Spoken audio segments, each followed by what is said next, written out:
Friends, welcome to my YouTube channel. तो चलो gas, आज क्लास शुरू करते हैं।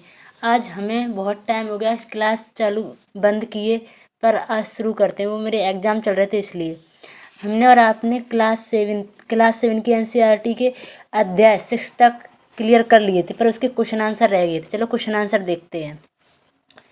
रिक्त स्थानों की पूर्ति करें। अब का नंबर, राजराजेश्वर मंदिर कब बना था? 11वीं सदी में बना था। अंजवेर सूफी संत ख्वाजा मुइजुद्दीन चिश्ती से संबंधित है। हम्पी विजयनगर की राजधानी है। घा, हॉलैंड वासियों ने आंध्र प्रदेश में मसूलीपट्टनम पर अपनी बस्ती बसाई थी। अब एक क्वेश्चन नंबर दूसरा, बताएं क्या सही और क्या गलत है।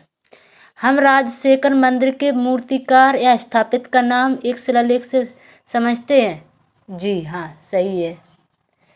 सौदागर लोग काफिलों में यात्रा करने की बजाय अकेले यात्रा अधिक पसंद करते। जी नहीं, ये गलत है। हमने आपने पहले भी पढ़ा था कि वो काफिले थे के साथ चलते। काबुल में हाथियों का व्यापार मुख्य केंद्र नहीं, वहाँ फ्रूट का था, जैसे कि ड्राई फ्रूट का था।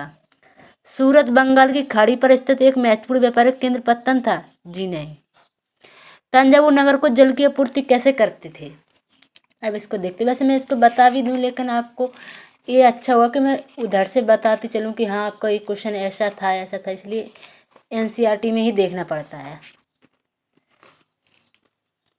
क्वेश्चन नंबर पहला, तंजावुर चोल राजाओं की राजधानी भी थी। वर्ष में 12 महीने बहने वाली कावेरी नदी इस सुंदर नगर के पास बहती है। राज चोल द्वारा निर्मित राजराजेश्वर मंदिर की घंटियां बजती सुनाई देती हैं। लोग नगर के वास्तुकला, यह मतलब अगर आपको पता चले कि 12 महीने जो कावेरी नदी, उससे इसकी जल की पूर्ति होती थी। बस मेन चीज़ अपन को यही था। अब क्वेश्चन नंबर दूसरा, मद्रास जैसे बड़े नगरों में स्थित ब्लैक टाउन्स में कौन रहता था? मद्रास में बड़े टाउन्स में कौन रहता था?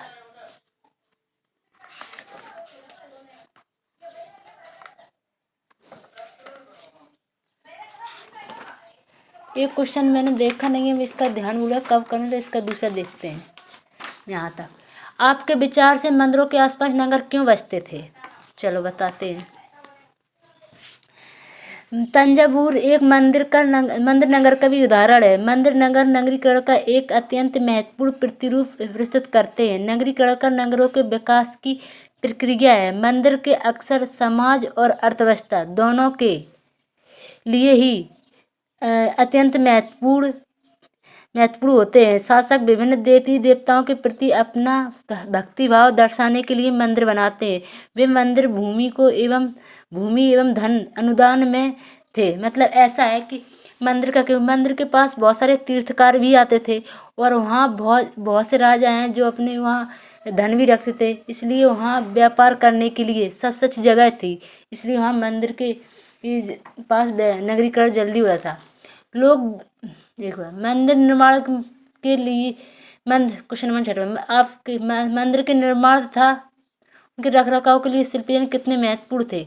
बहुत ज़्यादा थे, क्योंकि उस जगह पे जहाँ जो मंदिर की डिजाइन होती थी, आपको ऐसे बता, मंदिर की डिजाइन होती थी, उनके लिए शिल्पीजन बहुत अच्छी डिजाइन किया करते थे, और वो शिल्पीजन बाहर से लाकर उसकी डिजाइन करते थे। ऐसा नहीं कि मंदिर का एक कारीगर ही कर देना, एक शिल्पीजन का भी महत्वपूर्ण स्थान था। कि जैसे कोई अपन साड़ी लो तो उसकी डिजाइन के लिए बहुत सारे मोती लिए जाते हैं, बहुत सारा इसलिए वो भी था।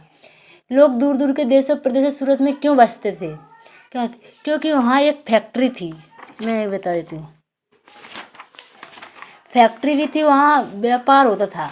अच्छा, सूरत में ऐसी अनेक दुकानें थीं जो सूती कपड़ा थोक और फुटकर कीमतों पर बेचती थी। सूरत के वस्त्र अपने सुनहरे गोटा किनारे जूरी के लिए प्रसिद्ध थे, और उनके लिए पश्चिमी एशिया, अफ्रीका, यूरोप में बाजार उपलब्ध थे। राज्य में विश्व के सभी भागों में नगर में आने वाले लोगों की आवश्यकता को पूरा करने के लिए विश्राम गृह बना रखे थे। क्यों आते थे? सूरत के वस्त्र फेमस थे, सुनहरे गोटा फेमस थे। इन्हीं की ओर आकर्षित होने के लिए वो लोग आते थे। कलकत्ता जैसे नगरों में शिल्पीजन उत्पादन तंजावुर जैसे नगरों के शिल्पीजन उत्पादन से कैसे भिन्न थे? क्योंकि कलकत्ता का खुद अपना था नगर, कि वहाँ पे खुद भारत के नगर थे, लेकिन बल्कि तंजावुर के कहीं दूर से आए थे, इसलिए। आइए विचार करें।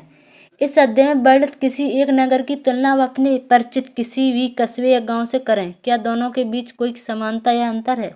ये आपका क्वेश्चन है। सौदागरों को किन किन समस्याओं का सामना करना पड़ता था? आपके विचार से क्या वैसी कुछ समस्या आज भी है? ये आपको तुलना करना पड़ेगा। देखो, अब नहीं है कोई समस्या, पहले ऐसी समस्या थी क्योंकि कहीं दूर जाना पड़ता था। मैं एक क्वेश्चन बता देती हूँ, दूर जाना पड़ता था पहले। अब तो रेलगाड़ी हो गई हैं, एरोप्लेन हो गई हैं, बसें हो गई। पहले तो बैलगाड़ियों से जाना पड़ता था, और जब उस टाइम पे इतना इंटरनेट भी नहीं था, फ़ोन भी नहीं था, इसलिए जानकारी थे। इससे पहले तो जाओ दूर दूर, और सबसे बड़ी दूरी थी, उसके लिए कोई साधन नहीं था कि हाँ इस साधन पे चले जाओ या इस तरह। बैलगाड़ियों से जाना पड़ता था, और दूरी सबसे बड़ी समस्या थी कि उस टाइम खतरा बहुत ज़्यादा था। अब तो सड़कें बन गई, उस टाइम रोडें भी नहीं थी, इसलिए बहुत अंतर है। तंजावुर या हम्पी वास्तुकला के बारे में कुछ और जानकारी प्राप्त करें। इन नगरों के मंदिरों तथा अन्य भवनों के चित्रों की सहायता से एक स्क्रैप बुक तैयार करें, मतलब छोटा सा वो करें। किसी वर्तमान तीर्थ स्थान का पता लगाएं। बताएं कि लोग क्यों जाते हैं, वहाँ क्या करते हैं, क्या उस केंद्र के आसपास दुकानें और वहाँ का क्या खरीदते हैं और बेचते हैं। जैसे कि हम आपको राजस्थान का पुष्कर का मेला बताते हैं, वहाँ अच्छा पुष्कर का मेला है। वहाँ लोग क्यों जाते थे? वहाँ श्रद्धा के लिए, अपनी जो मन की आवश्यकता होती है, जो अपनी आशा पूर्ति है, उसके लिए जाते हैं।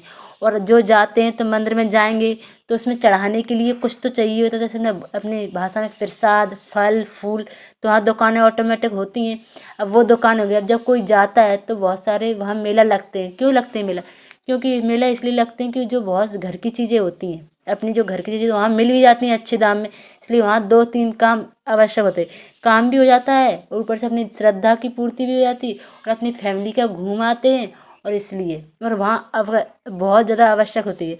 नगरीकरण का सबसे पहला उदाहरण मंदिरों की वजह से ही मिलता है। इसलिए अगर आपको वीडियो अच्छी लगी तो प्लीज़ मेरा शेयर ज़रूर कीजिए और सब्सक्राइब भी कीजिए। और आज की वीडियो यहीं तक, कल फिर आएगी। धन्यवाद।